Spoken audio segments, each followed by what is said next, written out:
just a little bit of what we're doing. Our purpose today is to do our asbestos training that we've not done in several years. I cannot guarantee that this is going to suffice, because I have read something somewhere in the law that says you have to have a 2-hour asbestos training, and this one's not going to be 2 hours. And we're going to do it short and sweet and do what we think is really important for you to know, and therefore it'll have value.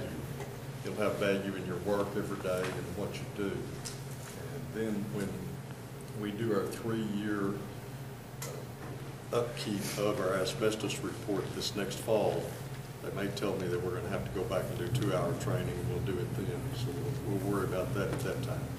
But right now, we need you to know where the asbestos is in our district, what form it's supposed to be in, and then what you do if it's not in that form. And those are the basic things that we're going to go over today. Some of you have been through this training before and probably know every bit of this, but it's still necessary that you be here, that you hear it, that we have discussion, and that we know what's happening. Do you kind of know what asbestos is? You have some idea? Yeah. All right. It is a building material. It actually is not a building material itself. It's used as part of building materials.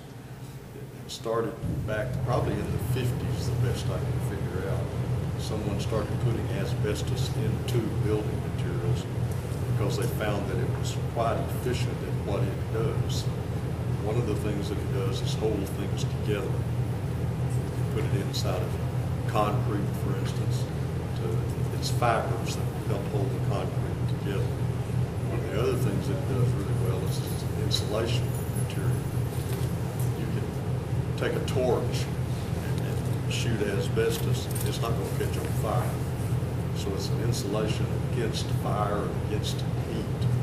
So it ended up in sheetrock sometimes, a lot of sheetrock mud, a lot of glue, and a lot of floor tile that went on floors.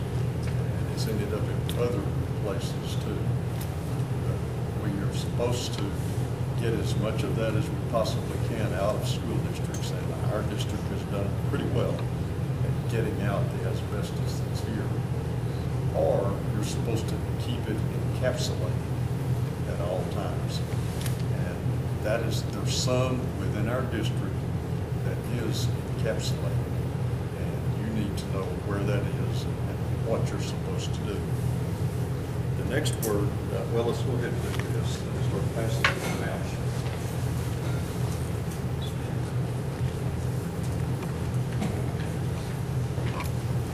By the way, while we're doing that, Tommy is our asbestos coordinator. Ken and Chad have both had some training with this and know some about asbestos.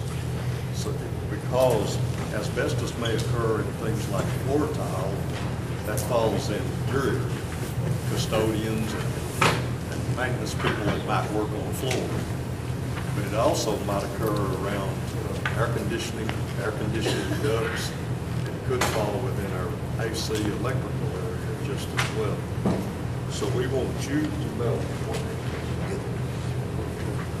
We want you to know where the asbestos is within our district. I want you to know that Tommy and Ken are kind of the two experts, the person that you're supposed to contact about asbestos problems. But in order to do that, you're going to have to kind of know where it is and know what kind of problems you possibly have with asbestos. Some of you, up until this year, we've not worried too much about getting asbestos training. That's especially some of the custodial people. Because all of our asbestos is either at the intermediate school, or it's here at this campus, or at the bus barn. Those are the only 3 places where we have any asbestos in the district.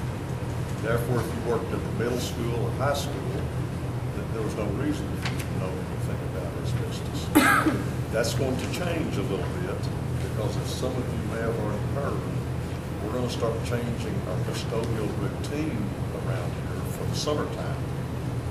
What we're planning beginning this summer is a group effort. rather than each individual campus having 3 or 4 custodians, whatever's there, cleaning your floors and getting everything ready. We're going to organize like an army this summer, and we're going to start out, just throw one out at the intermediate school, and we're going to do everything needed at the intermediate school, and then we're going to go next to, say, the middle school, and do everything needed at the middle school. And it's going to become group work instead of just people. We feel that'll be very effective as far as getting desks and stuff moved out of the way and so forth, if we have a large group of people doing that instead of just a few. And then we also feel like we won't lose as much time, so we think we can get it done quicker, get that portion gone, and let y'all go back to your individual campuses to start doing the other things that you have to do at the same time. Therefore, everyone needs to know about the asbestos, because you will at some point be around where it is. Look at these 3 maps pretty quickly. The first one is Hayes Primary. However, it's not really any of the primary schools. It's the central office area that we're housed in. If you look at that sheet, you'll see the receptionist open office area. Well, that's Karen's desk. And the rest of that is the restrooms and the offices. And you will notice by these striped, hatched area, there's a very small amount of asbestos in there. It's in some closets in the kitchen. There is a closet right next to the kitchen that has some servers, and some of Michael's servers and some phone equipment I think maybe in there and so forth. The floor tile in there and the masking or the glue that holds the tile down is asbestos. And in that server area, the kitchen, and the 2 closets in my office and the superintendent's office have that tile floor and not covered by carpet except in the kitchen area. Now, the kitchen area has carpet over the top of it. So in other words, when you go in there and shampoo that carpet, there's no fear of a problem for you because that is completely encapsulated. In fact, it's encapsulated twice. First, you have the floor tile, solid, in-state, in place, and then we have carpet glue on top of that. So there's no fear for you as far as working around the asbestos. But if we suddenly have a leak come up in there in that kitchen area, someone's going to have to come in and jackhammer the floor out. We need to know if there's asbestos in there. We need to let that person know. We'll have to go in and take the asbestos out before we can have someone come in and jackhammer through that floor to work on it. So, knowing where it is, first thing. Second page. That is the intermediate school area. And you're going to notice there's only 2 areas where you're going to find asbestos. First of all, in the 2-story building, you're going to see that over on the left-hand side. There's a bottom floor and a second floor.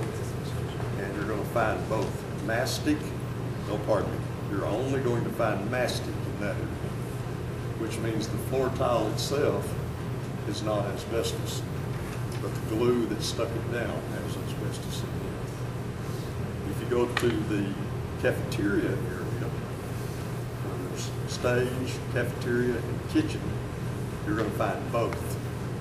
Floor tile and mastic is asbestos. So when you're down there working this summer, and if you see a floor tile that's popped up in that cafeteria area or the kitchen, you're not supposed to touch it. You're supposed to contact Tommy and him make sure that it's taken care of properly. It's not that it's going to kill you if you touch it. It's just you don't have the authority to touch it. We have to have someone that has a lot more than this 20, 30 minutes training to go in there and touch that material and take care of it. So you need to let Tommy know if you find something like that. We know for sure there's one piece broken up going over to the stage because Tommy and I have looked at it. He's going to try to get this patch over it so that that's covered, that won't be a problem. I just want you to know it's not as simple as just go in there and take that tile out and put another tile in. We have to go through a lot more procedures before we can do that. so we're going to try to patch it instead.